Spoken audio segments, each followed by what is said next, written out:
everyone.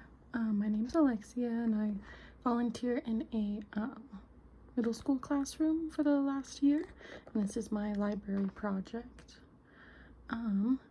For the shelf at my library that I chose, these are some of the pictures, and the gender representation I found was that there were 14 females, 12 males, 44 non-binary characters, and 92 other characters, which I thought was interesting because I thought there would be more like female and male characters mainly, but there's actually quite a good representation. As far as race representation, there were 2 Black/African American characters, 1 Asian/Asian American character, 2 Latinx characters, and then there was 0 Native or Indigenous and 0 Arab characters.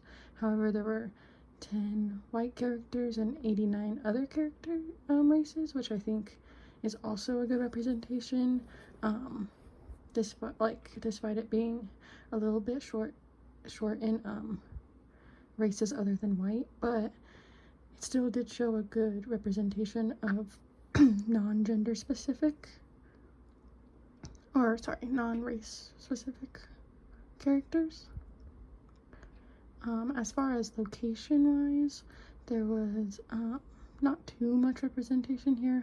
There was 12 farm and countryside representation, 0 urban areas, and then 2 suburban areas within these books, which is a little bit low as well.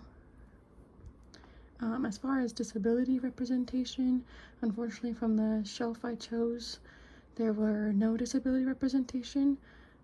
This category I found to be a category that the library could improve on, because disability representation is so important to improve society's perspective on empathy, respect, compassion, and understanding. It is even more important to show disability representation to break down stereotypes and alleviate bias from the disabled community.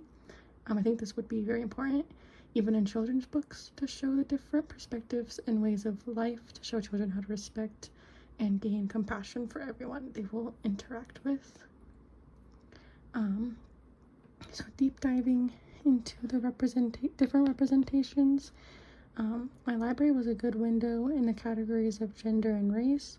Within the books I found at my library, there was a significant diversity of gender and race based off the covers when it came to human and animal characters.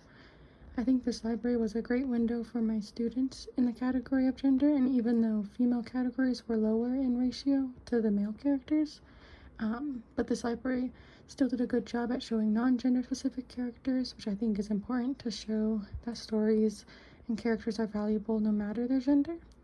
I think this will resonate with my students because they are still developing when it comes to respect and commenting or communicating with their peers.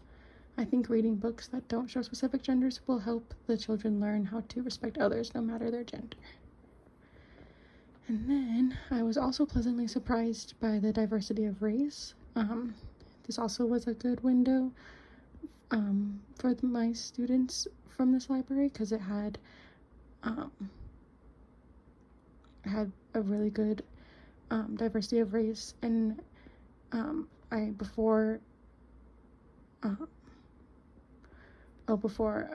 I looked at all of these books, I had a preconceived notion that the characters in this library would mainly be white or American characters. However, there was a great diversity of Asian, Native American, and Latinx characters. I was also impressed by the different settings presented in this library. The book showed a wide range of suburban, city, and farm life, and camping environments that will help children learn different aspects of the world. I feel like this library really compared well as a window for my students in the classroom when it came to race and diversity. How can my library improve? Even though my library was a good window with diversity and gender, diversity of gender, I feel like there wasn't enough female representation or female main characters. I think this is unfortunate because I think women deserve to see themselves represented in books just as much as men. I think this will help children understand equality and create respect between each other. this category also concerned me because from a children's young age, they are very impressionable. So I think it's very important to help a child learn confidence in themselves, which can be done through the books they have access to. However, if these books don't show much equality, then the children may not learn proper values, like respecting and understanding themselves and others. So even though this library had quite a lot of diversity with the gender, the lower category was female characters, which could be improved to be more equal to the other genders and non-binary characters from this library. And then my final representation was my library did a good job at representing different areas like suburban, urban, and farm or countryside life. From this library, there were many different locations like farms, countryside, cities, wildlife, and nature. This representation is great to share to readers and different areas of the world and different ways people live. This is an important perspective to grow because to show children different things from their own life will help grow their perspective on diversity and accepting diversity in a respectful and creative way through books and pictures. And lastly, my library showed good ways in diversity through showing non-gender specific characters. This diversity, I think, is important to show through books that characters don't have to be a specific gender to have a good story and perspective. I think it's very important to show specifically female and male and non-binary characters. However, I think it's just as important when characters may not even be a talking character but still convey an important message that creates awareness, non-bias, diversity, and different perspectives.